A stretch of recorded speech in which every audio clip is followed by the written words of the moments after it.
Everyone, Taylor here with the Beta Angel Project, and today I'm going to go over a lesser known supplement called New Zealand Blackcurrant.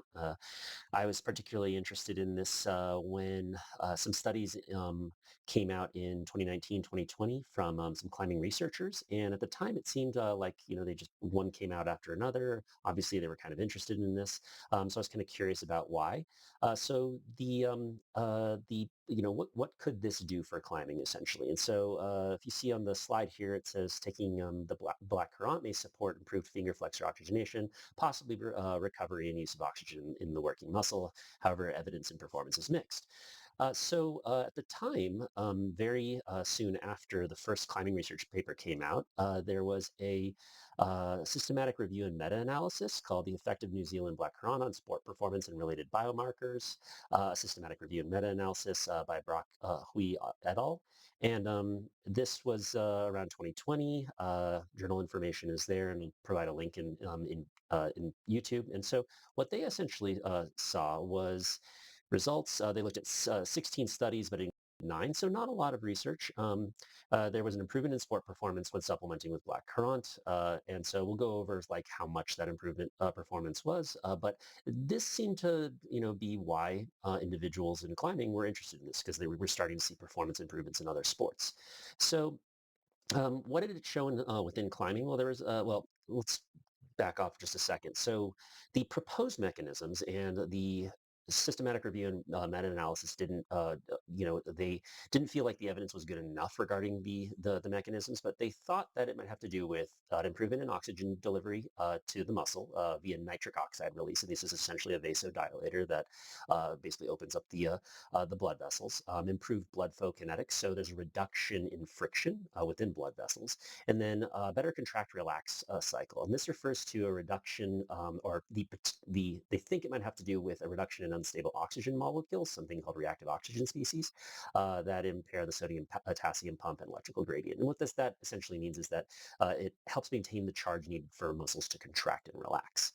So that's the proposed mechanisms. Now in climbing, first study here was by Potter et al., and that was around 2019 or so. What they did find that performance impact, improved time to exhaustion across sets. I think it was a total time. And they found a 15% increase after correction. I think the initial increase was like 20%, but then they changed that, redid their numbers. And then there was a negative 15%, there was a decrease in placebo. And so Debevec and Lee had some problems with it. With the study, like overall, the primary one being about a large inter-individual response, and we'll go over that in a bit. After the Potter study, two studies by Fryer et al.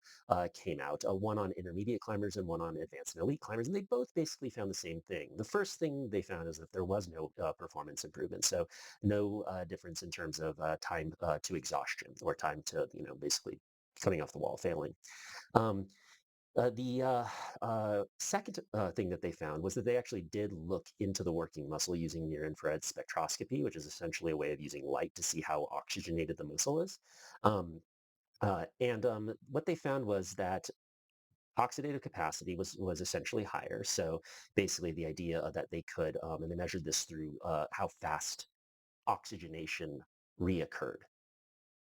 The second thing they noticed was how well the hemoglobin, essentially the oxygenated hemoglobin, okay, was in comparison to the total amount of hemoglobin. And that's called the minimum tissue saturation index. And they did not notice a performance improvement, but they did notice that these measures associated with increased oxygenation were improving. And so the question, I guess, is why the Potter study found the performance improvement and why the Fryer studies didn't, even though the Fryer studies did find like a change in oxygenation.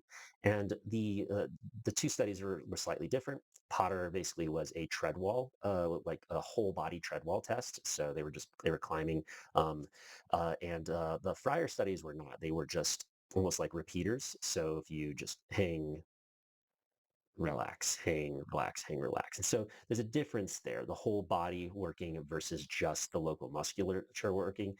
We can theorize as to why. Does it have something to do with the uh, occlusion idea that the muscles within the forearm can choke off the blood supply a little bit when you have a certain amount of maximum voluntary contraction. And I think the intermediate study was 40%, and the elite climbers were 60%, and that's around where that occlusion threshold occurs. And so, but well, whereas in a whole body task, you can still get quite a bit of you have larger muscle groups getting involved. You can have 20% MVC and then 80% MVC. Just it's a little bit more dynamic and complex. So I'm going to move on from there. Those were the three climbing studies that came out around that time. Clearly, it shows that we've got uh, there's the potential for improvement, but it's a little bit mixed.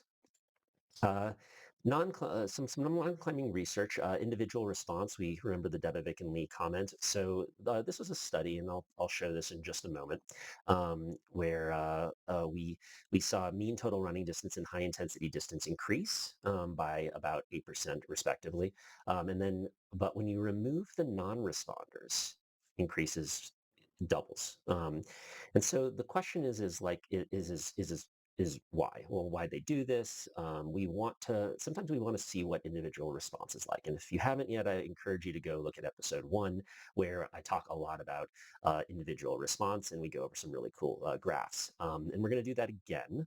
Um, this study, Journal of Nutrients, individual responses to repeated dosing with anthocyanin-rich New Zealand blackcurrant extract. By the way, anthocyanin is the working compound within New Zealand blackcurrant extract that scientists think is the driver of performance. During high-intensity intermittent treadmill running in active males, Perkins et al., and this was around 2024.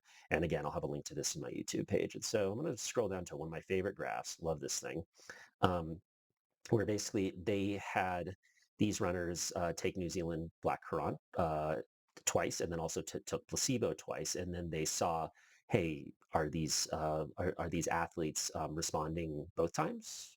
So they're like super responders? Are they responding selectively, so once, or are they responding not at all? And so this middle portion here are the super responders, the ones who responded twice. And then you have the selective responders in these two areas. And then you have the non-responders down here, and there were some individuals who straddled that line and didn't seem to respond. Um, Now, this is really important because it begs the question, why? Like, why are people responders versus non-responders? And that also helps you understand, hey, is this something I want to explore? And the answer, I think one of the answers they come to, and this is something called ADME, which, if I remember correctly, basically refers to the idea that your gut, super complex, okay, and it is going to have, everyone's going to have a different metabolism, and you might have, and your metabolism might change, uh, excretion might change, also digestion, distribution, all of these things. So this stuff could change as you like, even from week to week. So as a result, you could end up having a different response one week versus a different response on a separate week. That also that the response could also include genetics. It could include training stimuli. It could include stress. There's so many different reasons, and so they're just looking at individual response and why that might occur. And so I think within for this supplement in particular, you definitely get a pretty wide range of responses. So a little different than, say, like I believe creatine, for example, one of the most studied supplements on the planet, and usually considered to be uh, pretty effective. So if we go back to here and we move down to our overview, minimum effective dose, 100 to 200 milligrams of anthocyanin, which is about 300 to 600 milligrams of the blackcurrant extract. There were no known side effects in the meta-analysis, but that's not the same as saying there were none. It's just that they didn't have enough studies to really look at to say anything definitive about side effects. Time course, this is an acute performance short build. So what does that mean? That means that uh, you want to ramp up slowly over like when you want to ramp up over the course of a week, and then your last dose should be about 2 hours before prior to the event. It may be effective if you in as little as one dose, but I didn't really go into the science on that very much. Now, it's important to note that this one quote. We talked about known side effects. The meta-analysis had a quote that said, the traditional approach to interpreting oxidative stress and inflammatory markers are to define a reduction as good, suggesting the underlying oxidative stress and inflammation are bad. However, it has been identified that oxidative stress, and again, that's what this is supposed to do. It's supposed to limit oxidative stress, can initiate signaling to support improved training adaptations and nutrients with a very high antioxidant capacity, perhaps not being in the best interest of the athlete if taken chronically. So what all that basically says is, yes, sometimes during performance, we can take the supplement, but it's not the most ideal thing to take during training. There are some painkillers, for example, you might want to take it once, but the habitual use may blunt a certain response. Um, so same thing with like say um, uh, ice baths or something that may blunt the response of training.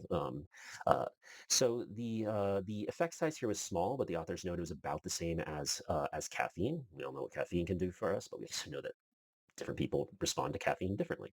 And the population was both sub-elite and elite. So this was a pretty interesting set of papers. I'm usually interested in,